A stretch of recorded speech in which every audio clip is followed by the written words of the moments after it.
আসসালামু আলাইকুম। এইচএসসি ও আলিম পরীক্ষার্থী 2026 আমি আছি তোমাদের সাথে জিহাদ ভাইয়া রাজশাহী বিশ্ববিদ্যালয় থেকে। আজকের ভিডিওতে কথা বলবো ভাইয়া তোমাদের অনেক জায়গায় যারা এইচএসসি পরীক্ষা দিতেছো তোমাদের কিন্তু টেস্ট পরীক্ষা শেষ, আবার অনেক জায়গায় এখন পর্যন্ত চলতেছে। আর যেগুলো আলিম মাদ্রাসা আছো তোমাদের অনেক জায়গায় এখন থেকে মাত্র 2-3টা পরীক্ষা হয়েছে, সামনে আরো অনেকগুলো পরীক্ষা আছে। এই মুহূর্তে এসে তোমাদের মাথায় কয়েকটি কাজ আছে ভাইয়া তোমাদের হাতে, সেটা হচ্ছে যাদের রেজাল্ট পরীক্ষা হয়ে গেছে যাদের, তোমাদের একটা কাজ, আর যাদের পরীক্ষা চলতেছে তোমাদের আরেকটা কাজ। দেখো, প্রথমে বলবো টেস্ট পরীক্ষা যাদের হয়ে গেছে ভাইয়া, টেস্ট পরীক্ষা ফেল করলে বোর্ড পরীক্ষা দিতে পারবে কি পারবে না এটা নিয়ে আমার একটা ভিডিও আছে, এই ভিডিওর কমেন্ট বক্সে সেটা রাখবো, দেখে আসিও।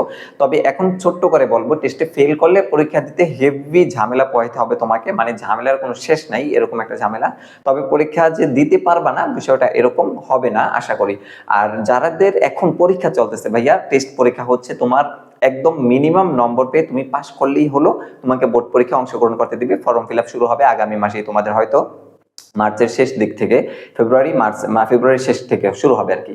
এরপরে দেখো তোমাদের এই মূল টার্গেট যেটা, সেটা হচ্ছে কিন্তু ভাইয়া বোর্ড পরীক্ষা। টেস্টে যেমন দিয়েছো, অনেকে দিয়ে দিয়েছো, যারা এখন দিতেছো তোমাদের এখন আর সেটাকে ভালো করার সুযোগ নেই যেহেতু পরীক্ষা চলতেছে। আর সামনে তোমাদের যে 3-4 মাস সময় আছে হাতে, প্রায় 4 মাসের মতো, ওই সময়টাতে নিজেকে কিভাবে গড়ায় তুলতে হবে ভাইয়া সেই দিকে তোমার ফোকাস রাখতে হবে। বিশেষ করে বিগত বছরগুলোতে তোমাদের এইচএসসি বা আলিম যারা ফেল করে, প্রায় গত বছর হচ্ছে তোমাদের 13 লাখ পরীক্ষা দিয়েছে, তার ভিতরে 7 লাখ শিক্ষার্থী ফেল করছে। আসলে মূলত এইটা কেন হয় ভাইয়া, অর্ধেকের বেশি ফেল করে? এটা কি কখনো ভাবছো তোমরা? এটা তোমরা কখনো ভাবো না? তোমরা দেখো যে ওরা পড়াশোনা করে না দেন ফেল করছে, কিন্তু বিষয়টা আসলে এরকম না। এখন তোমরা তো পড়তেছো বাংলা, ইংরেজি, আইসিটি, এই 3টা সাবজেক্ট। বিশেষ করে ইংরেজি এবং আইসিটি তো ভাইয়া অহরহ ফেল আছে। যে 6 লাখ ফেল করছে তাদের ভিতরে 4 লাখ হচ্ছে ইংরেজি এবং আইসিটিতে, আর 2 লাখ হচ্ছে যারা কিনা বাংলা সেকেন্ড পার্টে ফেল করছে। এখন তোমাদের এই আইসিটি, বাংলা এবং হচ্ছে ইংরেজি, এই 3টা তোমরা কিন্তু সারা বছর প্রাইভেটও পড়ো বিভিন্ন টিচারের কাছে, তাও কেন মোটিভেট হয় না ভাইয়া? তোমরা ওই যেই শিক্ষকের কাছে পড়ো বা কলেজ টিচারের কাছে পড়ো, তাদের কাছে তোমাদের মনের যে কথাটা বা যে বুঝতে পারো না কোথায় সমস্যা বা কেন বুঝো না, এটা ব্যক্ত করতে পারো না, যার কারণে শিক্ষকের মতো পড়ায়া যায়, কিন্তু তোমার জায়গায় শিক্ষক ভাবে না ভাইয়া। এই জন্য আমরা রাজশাহী বিশ্ববিদ্যালয় এবং ঢাকা বিশ্ববিদ্যালয় থেকে একঝাঁক শিক্ষার্থীরা ভাইয়া তোমাদের এই দিকটা কিভাবে রিফাইন করা যায় সেটা দিকে আমরা খেয়াল রেখে চালু করছি তোমাদের বেসিক এক্সপার্ট ফাউন্ডেশন কোর্স, যেখানে কিনা তোমাকে বাংলা, ইংরেজি, আইসিটি এই 3টা সাবজেক্টে একদম টপ লেভেলে কিভাবে নাম্বার করা যায় সেটা দেখা হবে। আর হচ্ছে পাশাপাশি তোমরা যারা মাদ্রাসার শিক্ষার্থী আছো তোমাদের হোল সাবজেক্টগুলো দেখা হবে, একদম আরবি, হাদিস, কোরআন যেগুলো আছে সেগুলোর পাশাপাশি হচ্ছে তোমরা সবকিছু, অর্থাৎ 3টা সাবজেক্টের পাশাপাশি তোমরা সকল সাবজেক্টের সার্ভিসগুলো পাবা আমাদের এখানে।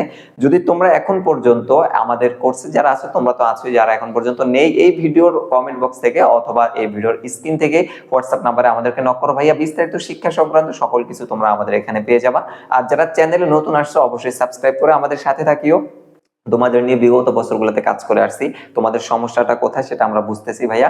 সামনে তোমাদেরকে কিভাবে ভালো একটা ফলাফল এনে দেওয়া যায় সেটাই হচ্ছে আমাদের লক্ষ্য। তাই অবশ্যই তোমরা যারা ভিডিওটা দেখছো, যদি কোনো প্রয়োজন হয় অবশ্যই আমাদেরকে নক করবা স্ক্রিনে থাকা হোয়াটসঅ্যাপ নাম্বারে। দেখা হবে পরবর্তী যে কোনো ভিডিওতে। শিক্ষার্থীরা এই মুহূর্তে সবচেয়ে বেশি ফোকাস করো পড়াশোনায়, যাদের পরীক্ষা চলে তোমরা পরীক্ষার দিকে, আর যাদের পরীক্ষা শেষ তোমরা সামনে বোর্ড পরীক্ষায় কিভাবে ভালো করা যায়, কোথায় কোথায় তোমার উইকনেস ছিল এই পরীক্ষাটায় সেটা দেখো, খুঁজে আমাদেরকে বলো, আমরা সেই দিকটাকে তোমাকে কিভাবে সার্ভাইভ করা যায় সেটা আমরা দেখব। তো যাই হোক, এই ছিল সর্বশেষ তোমাদের এইচএসসি ও আলিম পরীক্ষা নিয়ে ভিডিও। দেখা হবে পরবর্তী যে কোনো ভিডিওতে। সে পর্যন্ত ভালো থাকো, সুস্থ থাকো, আল্লাহ হাফেজ।